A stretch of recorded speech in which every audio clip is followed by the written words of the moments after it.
ओम शांति। नव वर्ष की सबको बहुत बहुत शुभकामनाएं और मुबारक। आज बाबा की पहली तारीख की वाणी है 2025 की 1 जनवरी। बाबा कहते, मीठे बच्चे, तुम ज्ञान की बरसात कर हरियाली करने वाले हो। तुम्हें धारणा करनी और करानी है। प्रश्न, जो बादल बरसते नहीं उन्हें कौन सा नाम देंगे? जो बादल बरसते नहीं उन्हें कौन सा नाम देंगे? सुस्त है। तो बाबा ने कहा वो है सुस्त बादल।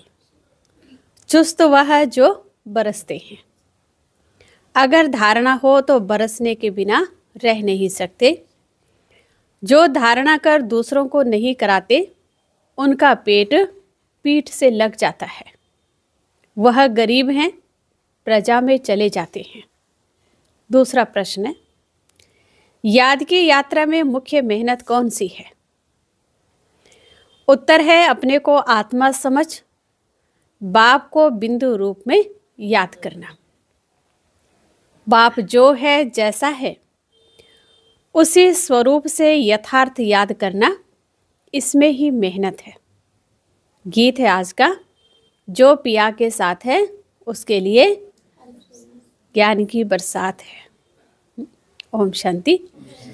जैसे सागर के ऊपर में बादल हैं तो बादलों का बाप हुआ सागर। जो बादल सागर के साथ हैं उनके लिए ही बरसात है। वो बादल भी पानी भरकर फिर बरसते हैं। तुम भी सागर के पास आते हो भरने के लिए।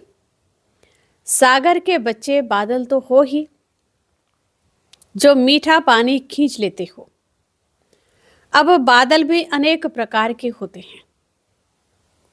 कोई खूब जोर से बरसते हैं, बाढ़ कर देते हैं। कोई कम बरसते हैं। तुम्हारे में भी ऐसे नंबरवार हैं। जो खूब जोर से बरसते हैं उनका नाम भी गाया जाता है। जैसे वर्षा होती है तो मनुष्य खुश हो जाते हैं, ये भी ऐसे हैं। जो अच्छा बरसते हैं उनकी महिमा होती है। जो नहीं बरसते हैं उनकी दिल जैसे सुस्त हो जाती है, पेट भरेगा नहीं।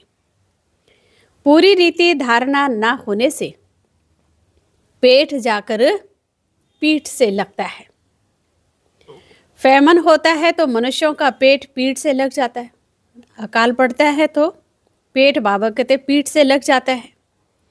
यहाँ भी धारणा कर और धारणा नहीं कराते तो पेट जाकर पीठ से लगेगा। खूब बरसने वाले राजा रानी बनेंगे और वह गरीब। गरीब का पेट पीठ से रहता है। तो बच्चों को धारणा बड़ी अच्छी करनी चाहिए। इसमें भी आत्मा और परमात्मा का ज्ञान कितना सहज है। तुम अब समझते हो हमारे में आत्मा और परमात्मा दोनों का ज्ञान नहीं था, तो पेट पीठ से लग गया ना। मुख्य है ही आत्मा और परमात्मा की बात। मनुष्य आत्मा को ही नहीं जानते तो परमात्मा को फिर कैसे जान सकेंगे? कितने बड़े विद्वान पंडित आदि हैं, कोई भी आत्मा को नहीं जानते। अब तुमको मालूम पड़ा है कि आत्मा अविनाशी है। उसमें 84 जन्मों का अविनाशी पार्ट नूंधा हुआ है जो चलता रहता है। आत्मा अविनाशी तो पार्ट भी अविनाशी है। आत्मा कैसे ऑलराउंड पार्ट बजाती है ये किसको पता नहीं।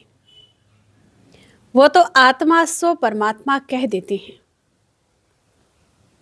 तुम बच्चों को आदि से लेकर अंत तक पूरा ज्ञान है।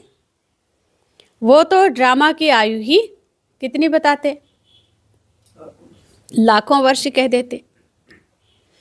अभी तुमको सारा ज्ञान मिला है, तुम जानते हो इस बाप के रचे हुए ज्ञान यज्ञ में ये सारी दुनिया स्वाहा होनी है।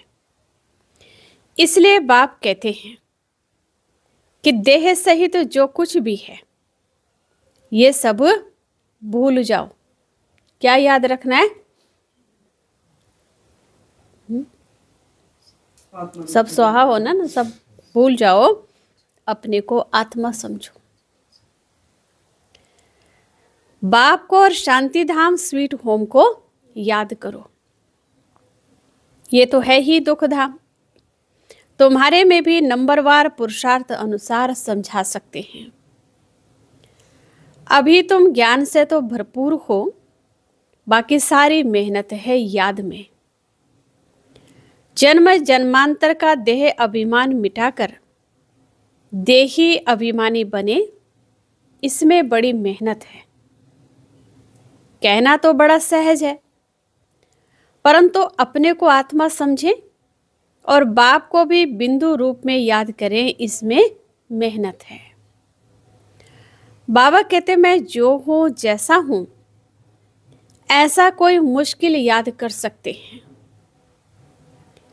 जैसे बाप वैसे बच्चे होते हैं ना। तो बाबा कहते अपने को जाना तो बाप को भी जान जाएंगे।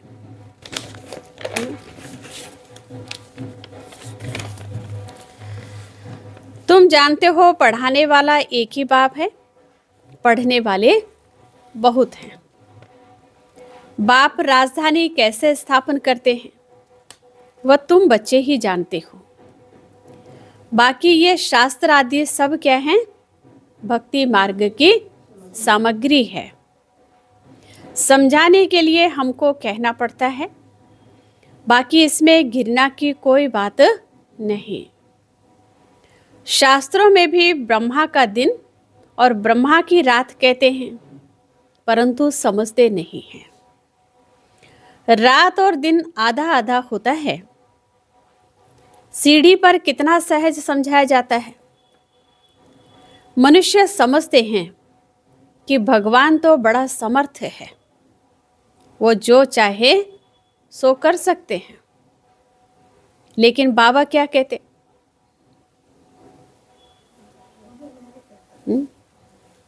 बाबा कहते मैं भी ड्रामा के बंधन में बांधा हुआ हूं। भारत पर तो कितनी आफतें आती रहती हैं, फिर मैं घड़ी घड़ी आता हूं क्या? घड़ी घड़ी आ जाए ऐसा नहीं है, आने का समय तो फिक्स है। बाबा कहते मेरे पार्ट की लिमिट है। जब पूरा दुख होता जाता है तब मैं अपने समय पर आता हूं। 1 सेकंड का भी फर्क नहीं पड़ सकता। ड्रामा में हर एक का एक्यूरेट पार्ट नोंधा हुआ है। ये है हाईएस्ट बाप की रीइनकार्नेशन। फिर नंबरवार सब आते हैं कम ताकत वाले। तुम बच्चों को अभी बाप से नॉलेज मिली है, जो तुम विश्व के मालिक बनते हो। तुम्हारे में फुल फोर्स की ताकत आती है। पुरुषार्थ कर तुम तमो प्रधान से सतो प्रधान बनते हो। औरों का तो पार्ट ही नहीं है ना? औरों का पार्ट क्या नहीं है? बाबा कहते फुल ताकत तुम बच्चों में आती है, जिससे तुम तमो प्रधान से सतो प्रधान बनते हो। बाकी औरों का ये पार्ट नहीं है, वो आते ही बाद में है। मुख्य है ड्रामा, जिसकी नॉलेज तुमको अभी मिलती है। बाकी तो सब है मटेरियल, क्योंकि वो सब इन आंखों से देखा जाता है। वंडर ऑफ द वर्ल्ड तो बाबा है, जो फिर रचते भी क्या हैं? स्वर्ग, जिसको हेवन पैराडाइज कहते हैं। उनकी कितनी महिमा है। बाप और बाप के रचने की, बाप और बाप के रचना की बड़ी महिमा है ना? शिव बाबा की और किसकी महिमा बहुत? बाबा के साथ बाबा की रचना, जो देवी देवता हैं। ऊंचते ऊंच है भगवान। ऊंचते ऊंच स्वर्ग की स्थापना बाप कैसे करते हैं कि कोई भी कुछ भी नहीं जानते हैं। तुम मीठे मीठे बच्चे भी नंबरवार पुरुषार्थ अनुसार जानते हो और उस अनुसार ही पदवी पाते हो। जिसने पुरुषार्थ किया वह ड्रामा अनुसार ही करते हैं। अब बाबा कहते पुरुषार्थ बिगड़ तो कुछ भी मिल ना सके। कर्म बिगड़ एक सेकंड भी नहीं रह सकते। वो हठ योगी प्राणायाम चढ़ा लेते हैं, जैसे जड़ बन जाते हैं, अंदर पड़े रहते हैं, ऊपर मिट्टी जम जाती है। मिट्टी के ऊपर पानी डालने से घास जम जाती है, परंतु इससे कुछ फायदा नहीं। कितना दिन ऐसे बैठे रहेंगे? कर्म तो जरूर करना ही है। कर्म सन्यासी कोई बन न सके। हाँ, सिर्फ खाना आदि नहीं बनाते हैं, इसलिए उनको कर्म सन्यासी कह देते। ये भी उन्हों का ड्रामा में पार्ट है। ये निवृत्ति मार्ग वाले भी नहीं होते तो बाबा कहते भारत की क्या हालत हो जाती है ना। साधु महात्मा सन्यासी नहीं होते, बाबा कहते तो भारत की क्या हालत हो जाती। भारत नंबर 1 प्योर था।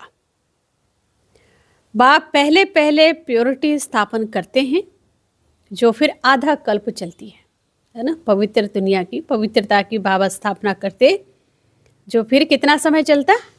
आधा कल्प। बरोबर सतयुग में एक धर्म, एक राज्य था, फिर डीटी राज्य अब फिर से स्थापन हो रहा है।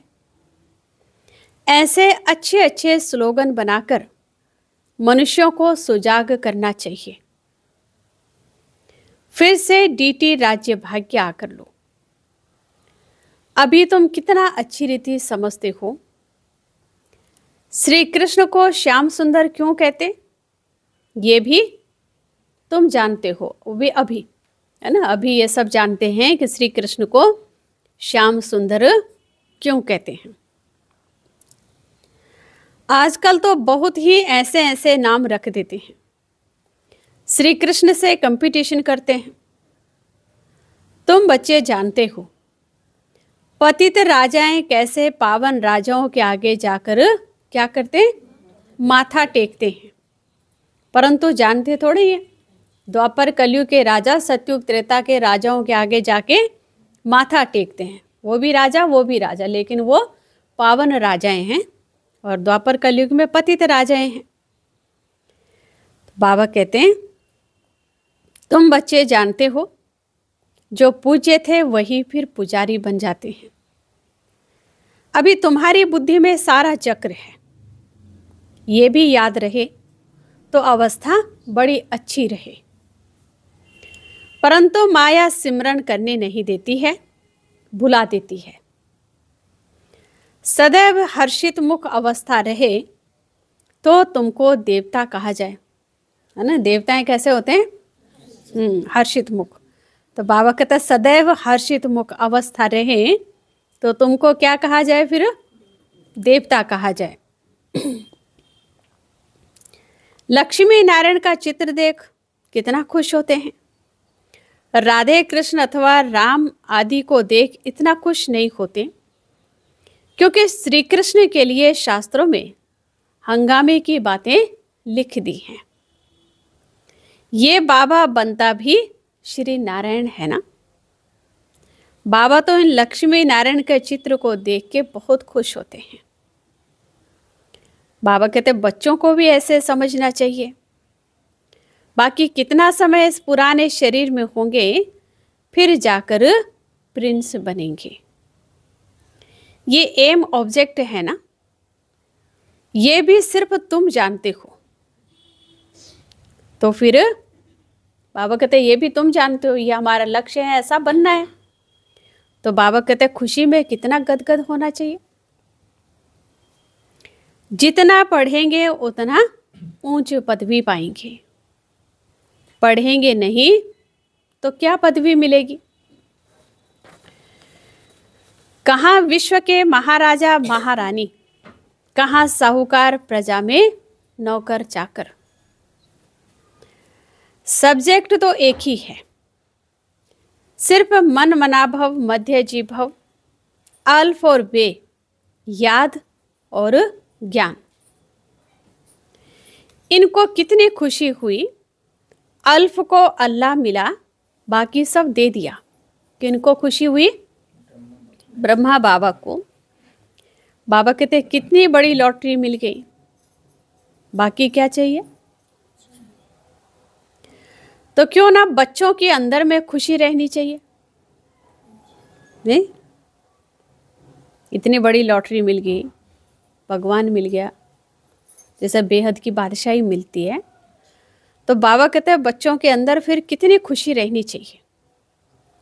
इसलिए बाबा कहते हैं ऐसा ट्रांसलाइट का चित्र सबके लिए बनवाएं जो बच्चे देखकर खुश होते रहें। शिव बाबा ब्रह्मा द्वारा हमको यह वर्षा दे रहे हैं। मनुष्य तो कुछ नहीं जानते, बिल्कुल ही तुच्छ बुद्धि है। अभी तुम तुच्छ बुद्धि से क्या बनते हो? स्वच्छ बुद्धि बनते हो। सब कुछ जान गए हो और कुछ पढ़ने की दरकार नहीं है। इस पढ़ाई से तुमको विश्व की बादशाही मिलती है। इसलिए बाबा को नॉलेजफुल कहते हैं। मनुष्य फिर समझते हैं कि हर एक के दिल को जानते हैं, परंतु बाप तो नॉलेज देते हैं। बाबा नॉलेजफुल है, नॉलेज देते हैं, है ना। और मनुष्य क्या समझते हैं? नॉलेजफुल माना सबके दिल में क्या है वो जानते हैं। टीचर समझ सकते हैं फलाना पढ़ते हैं, बाकी सारा दिन ये थोड़ी ही बैठ देखेंगे कि इनकी बुद्धि में क्या चलता है। ये तो वंडरफुल नॉलेज है। बाप को ज्ञान का सागर, सुख शांति का सागर कहा जाता है। तुम भी अभी मास्टर ज्ञान सागर बनते हो, फिर यह टाइटल उड़ जाएगा, है ना। फिर ये टाइटल उड़ जाएगा, मास्टर ज्ञान सागर, सुख शांति के सागर, है ना। तो बाबा कहते हैं फिर क्या टाइटल होगा? पढ़ाई पूरी हो जाएगी तब ये टाइटल नहीं मिलेंगे जो संगम युग में मिले हैं। फिर बाबा कहते हैं सर्वगुण संपन्न, 16 कला संपूर्ण बनेंगे। ये है मनुष्यों का ऊंच मर्तबा। इस समय ये है ईश्वरीय मर्तबा। कितनी समझने और समझाने की बातें हैं। लक्ष्मी नारायण का चित्र देख बड़ी खुशी होनी चाहिए। हम अभी विश्व के मालिक बनेंगे। नॉलेज से ही सब गुण आते हैं। अपना एम ऑब्जेक्ट देखने से ही बाबा कहते रिफ्रेशमेंट आ जाती है। इसलिए बाबा कहते कि ये लक्ष्मी नारायण का चित्र तो हर एक के पास होना चाहिए। लक्ष्य है ना हमारा, तो बाबा कहते हैं हर एक के पास होना चाहिए। ये चित्र दिल में प्यार बढ़ाता है, दिल में आता है बस ये मृत्यु लोक में लास्ट जन्म है, फिर हम अमर लोक में जाकर यह बनूंगा ततत्वम, है ना। ब्रह्मा बाबा कहते हैं कि ये दिल में आता है तो फिर ततत्वम, तुम भी ऐसे बनेंगे, है ना। मृत्यु लोक का शरीर छूटेगा, अमर लोक में देवता बनेंगे। ऐसे नहीं कि आत्मा सो परमात्मा, आत्मा परमात्मा बन जाएगी, ऐसा नहीं है। ये ज्ञान सारा बुद्धि में बैठा हुआ है। जब भी किसको समझाते हो बोलो हम कभी भी कोई से भीख नहीं मांगते। प्रजापिता ब्रह्मा के बच्चे तो बहुत हैं, हम अपने ही तन मन धन से सेवा करते हैं। ब्राह्मण अपनी कमाई से ही यज्ञ को चला रहे हैं। शूद्रों के पैसे नहीं लगा सकते।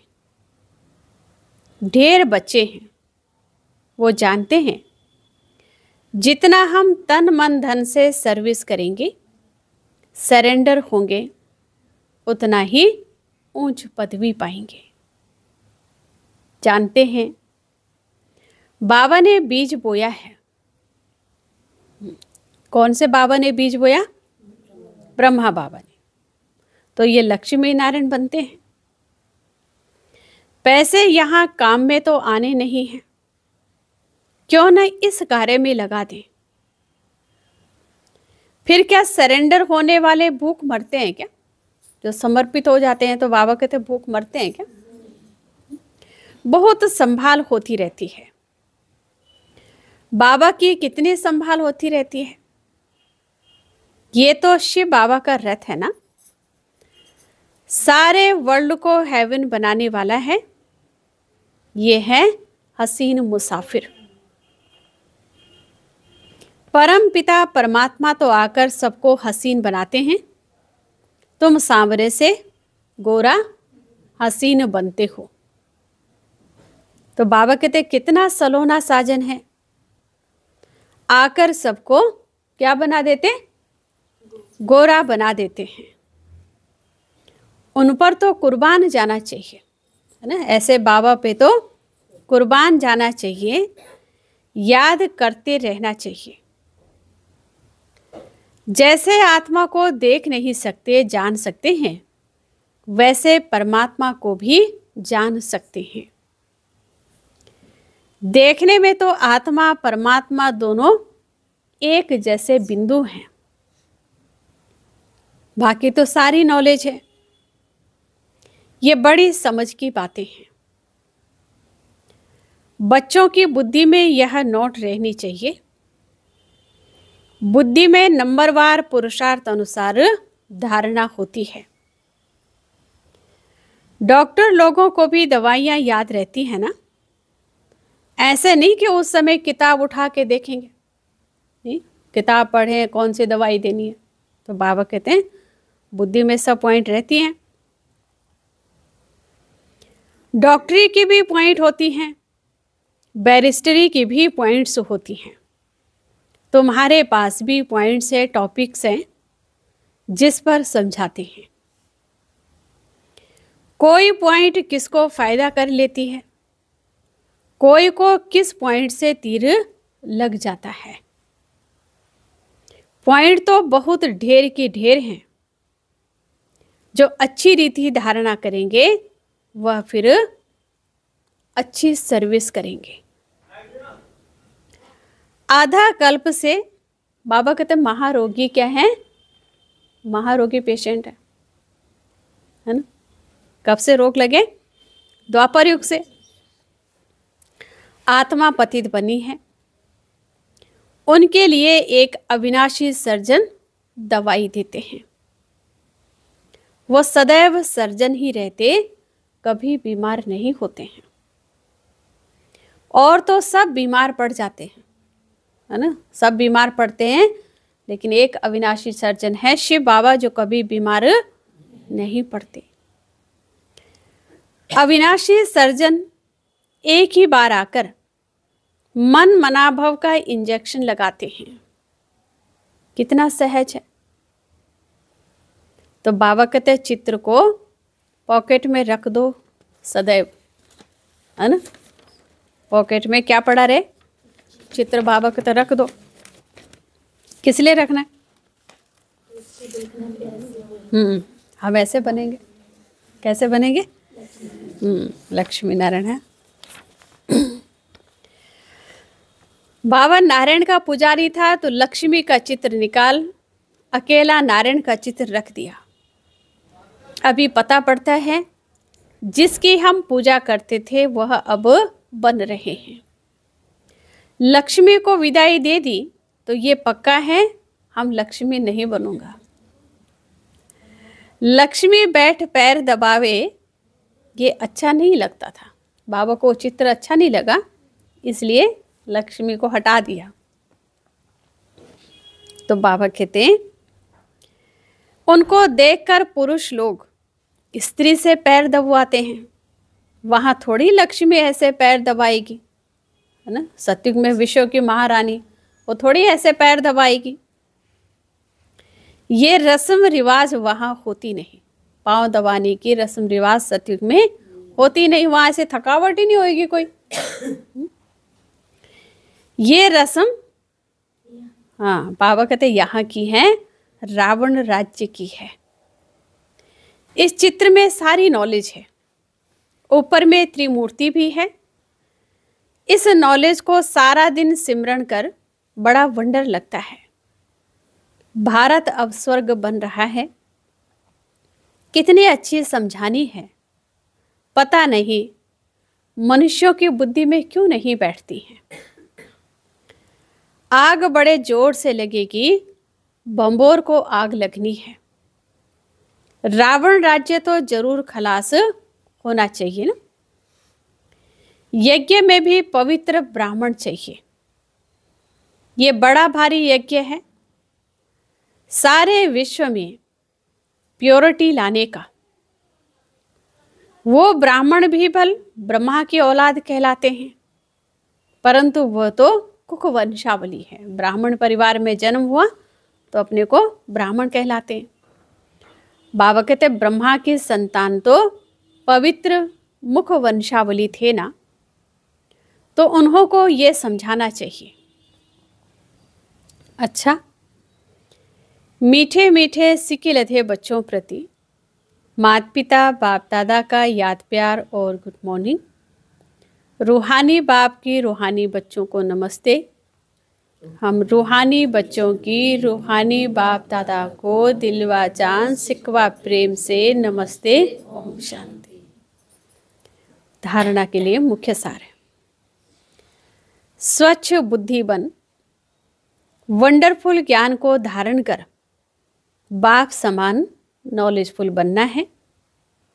नॉलेज से सर्वगुण स्वयं में धारण करने हैं। जैसे बाबा ने तन मन धन सर्विस में लगाया, सरेंडर हुए, ऐसे बाप समान अपना सब कुछ ईश्वरीय सेवा में सफल करना है। सदा रिफ्रेश रहने के लिए एम ऑब्जेक्ट का चित्र साथ में रखना है।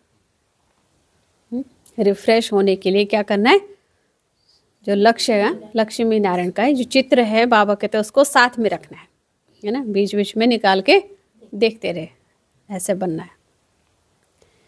वरदान, एक रस स्थिति द्वारा सदा एक बाप को फॉलो करने वाले प्रसन्न चित्त भव। एक रस स्थिति द्वारा सदा एक बाप को फॉलो करने वाले प्रसन्न चित्त भव।